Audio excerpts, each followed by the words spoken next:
A wealthy finance YouTuber has some advice for poor people. Just stop being poor. If you're a guy in your 20s and you don't have a Lamborghini, you should actually sit down and have like a serious discussion with yourself as to why you don't have a Lambo. Yep. Because I realize now that it's so incredibly easy and there's so much money out there, and 200 grand relative to what is out there in circulation and what you can grab, especially now with AI tools that you can leverage like never before, 200 grand is chump change. 200 grand. Chump change. Yo, man. Why you got a Lambo? You don't have one. What are you doing with your life, man? It's so easy. AI tools, just leverage. Do what I did. You could be rich too. You know what? Let's have that talk. I don't have a Lambo. No, I'm definitely not 20. Not anymore. All right. So why am I not rich? Let me count the ways. Oh, right. It's because I refuse to step on other people to make money.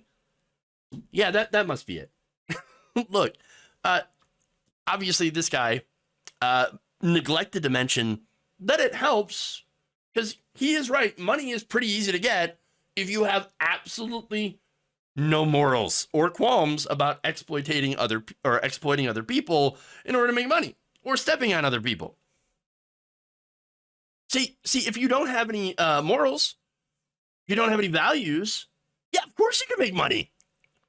I mean, today, like, what I could do, I could become a right winger and start talking about how, like, critical race theory bad, and start calling everything woke. I'd be rich. I'd be hired by like Turning Point USA in like 2.5 seconds. But you know what? I can't do that because that would be dishonest. Because I wouldn't believe anything that I said. And again, that's why just to go to what I say all the time about right wingers, and I don't know this guy's politics, but target rich environment. In this field, it can be super easy to make a ton of money. You just have to sell out. But anyway, all right. So now this person that you heard speaking is a 24-year-old named Sebastian Gheorghiu. And boy, has he stirred some outrage. So now that tweet was part of a larger video, had actually received over 9.2 million views and over 2,600 quote tweets, and had prompted heated debate online. So there's a lot of people that said, hey, look, that sounds really privileged, man. Like, you got a lot of privilege. And then other people were like, hey, whoa, he's right. I mean, 200K is chump change. Oh, is it? Oh, is it? Well, look, to be fair, if you do compare it to the total wealth in this country, then sure, technically that is true. However, even though the United States is the wealthiest country in the world, most of that wealth is at the top. It's not exactly evenly distributed or even close to being evenly distributed. Look, according to a report last September by the Congressional Budget Office, in 2019, the top 10% held 72% of wealth in this country. That was the start of COVID. It actually had gotten worse. Now, if we're talking about the top 1%, that's a few hundred people. They hold a third of all the wealth in this country. Understand how concentrated wealth is for people who are already wealthy. And look, research has also found that economic mobility is a lot more difficult than it used to be. From 1943 to 1973, it would take the typical American family about 23 years to double their wealth. But since 1973, can you think about what happened during those years? It now takes about 100 years for the typical American family to double their wealth. Reaganomics. You also had the Great Divergence.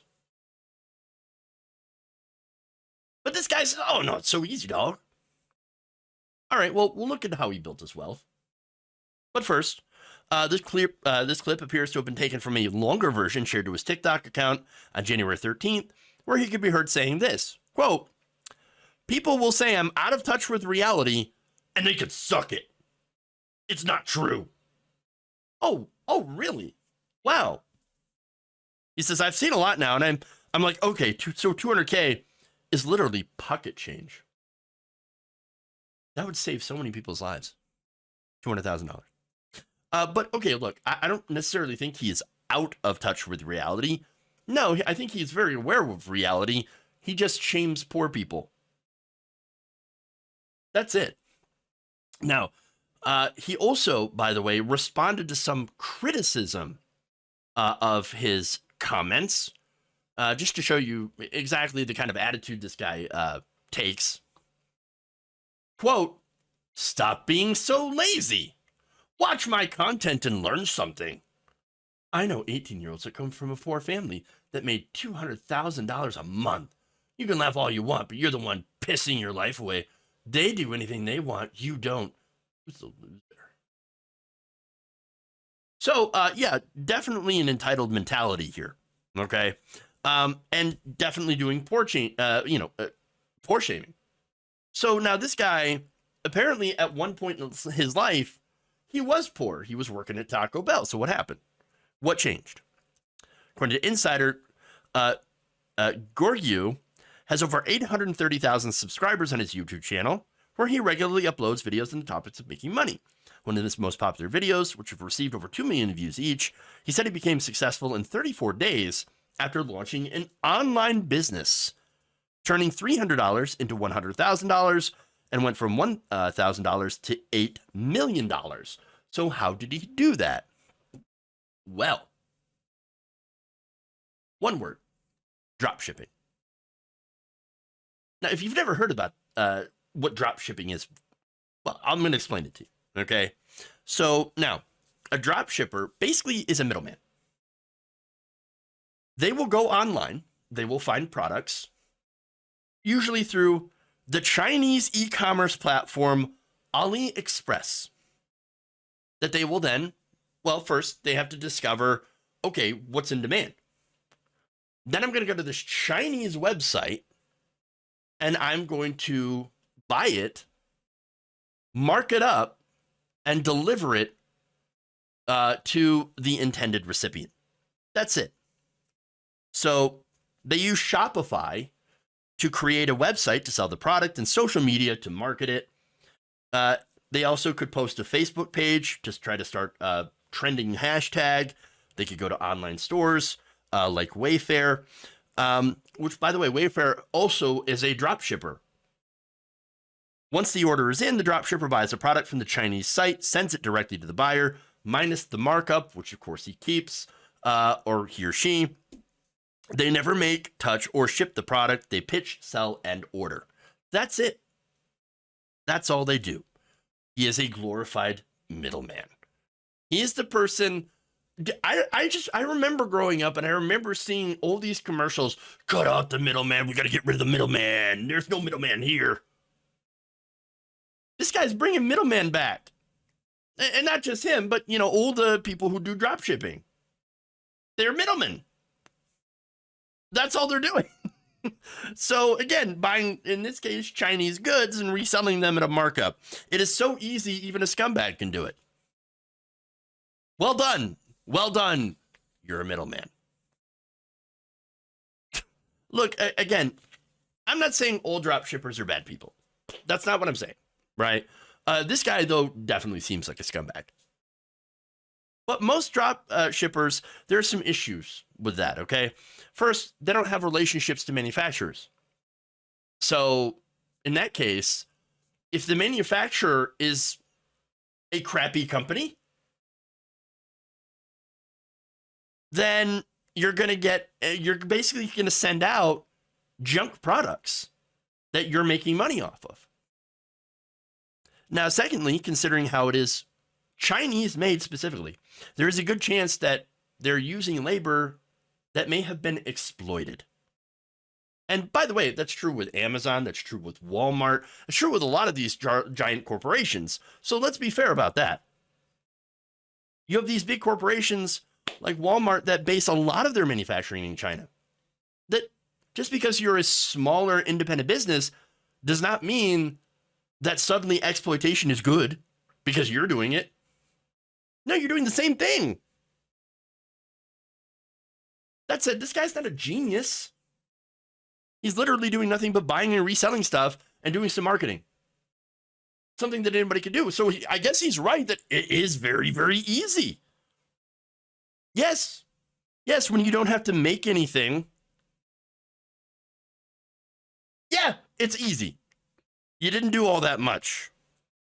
Again, and that's if you don't care if you're exploiting Chinese labor, as well as possibly screwing your customers over if the source company that you are sourcing your supply from does make terrible products. And sometimes they don't, to be fair. And sometimes, the companies themselves don't exploit their labor force, and that's fine.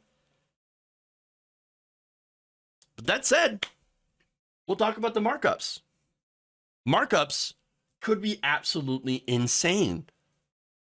One dropshipper on Instagram had sold a dress for anywhere from $60 to $120. There's a range, right?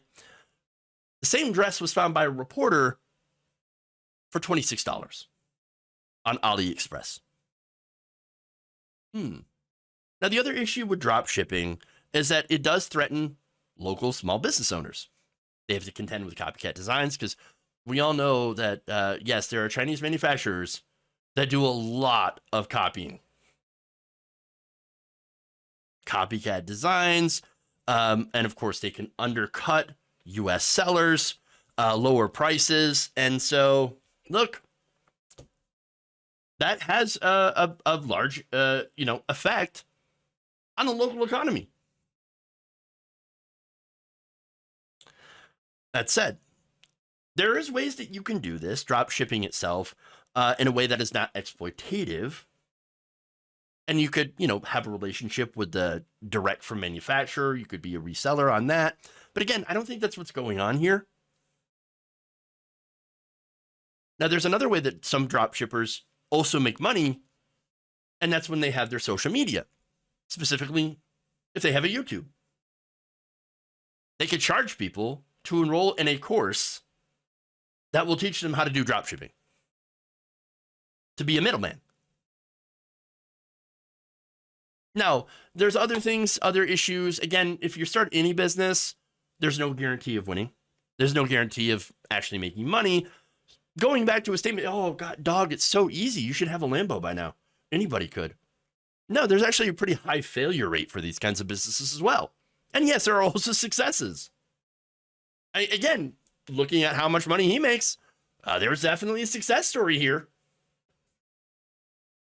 That said, exploitative and dubious business practices. Definitely. But again, that's not what irritates me the most. And yes, it does irritate me. But it's the entitlement mentality. It's how he's going after and mocking poor people. That's the big problem here. I did it. You could do it too. Why haven't you, fucking loser? No, you're shaming people for not, using this dubious big business practice, which is not illegal, by the way. It's perfectly legal, but it's pretty dubious. Look, if the guy wants to set a real good example, and maybe he will, but I doubt it, but maybe he could. Set up a worker co-op. Yeah, pay your employees a fair wage, give them stock in your company. Ethically source your goods. I know, there's no ethical consumption under capitalism. I get it, right? But you could try to do it the best that you can. Now, the reason that I don't think that this person's going to do it is because, well, it's the right thing to do, and it's actually hard. It's harder. It's much easier just to tell people to buy a Lambo and then shame poor people for being poor. And unfortunately, that's what's going on here. This guy could be a person who could be like, hey, I started out this way, yes. Then I saw a lot of problems here in this business model. So I changed the business model to be much more fair, less exploitative, et cetera, et cetera. And this is how you could do it too. He's not doing that. Instead, he's getting super, super pissy and defensive over statements that made him sound like a real douchebag.